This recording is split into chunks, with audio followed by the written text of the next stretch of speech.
حضرت امام علی مقام امام حسین رضی اللہ تعالی عنہ، جن کی عظمت کے لیے اتنا ہی کافی ہے کہ وہ علی المرتضیٰ کے شہزادے ہیں، جن کی عظمت کے لیے اتنا ہی کافی ہے کہ وہ سیدہ کائنات فاطمۃ الزہرا کے جگر گوشہ ہیں، جن کی عظمت کے لیے اتنا ہی کافی ہے کہ وہ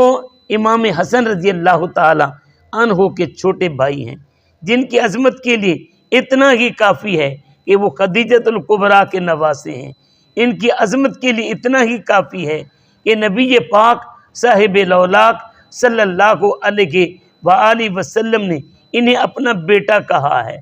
ان کی عظمت کے لیے اتنا ہی کافی ہے کہ نبی پاک صلی اللہ علیہ وسلم نے فرمایا حسین منی وانا من الحسین، حسین مجھ سے ہے اور میں حسین سے ہوں، اور ان کی عظمت کے لیے اتنا ہی کافی ہے کہ نبی پاک صاحب لولاک صلی اللہ علیہ وآلہ وسلم کے دوش نبوت کے شاہ سوار بنے، ان کی عظمت کے لیے اتنا ہی کافی ہے کہ نبی پاک صلی اللہ علیہ وسلم کے کندھوں پر سوار ہیں اور آپ کی زلفیں تھامی ہوئی ہیں۔ نبی پاک صلی اللہ علیہ وسلم نے جب ان شہزادوں کو اٹھایا ہوا ہے تو جناب عمر پاک رضی اللہ تعالی عنہ حاضر ہوئے، عرض کرتے ہیں کہ نعم المرکب، سبحان اللہ، سواری کتنی بڑی زبردست ہے، یعنی نبیوں کے سردار سواری ہے اور یہ شہزادے اوپر سوار۔ لیکن ذرا سنیے یہ لفظ نبی پاک صلی اللہ علیہ وآلہ وسلم نے جو بیان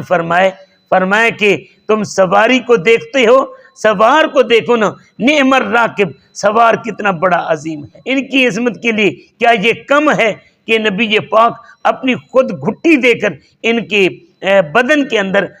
پہلی غذا ڈالیں؟ اب نبی پاک صلی اللہ علیہ وآلہ وسلم کے یہ پیارے شہزادے، جن کی عظمت کی یہ سارے ترانے اپنی جگہ پر، سارے جھنڈے، سارے ولولے اپنی جگہ پر، لیکن امام عالی مقام کا کردار جو آج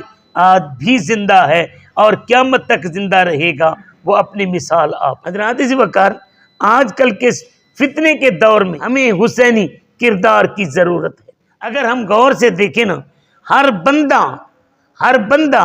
اپنے آپ کو حسینی کہتا ہے کہ یہ دل بھی حسینی ہے، یہ جان بھی حسینی ہے، الحمد کے اپنا تو ایمان بھی حسینی ہے۔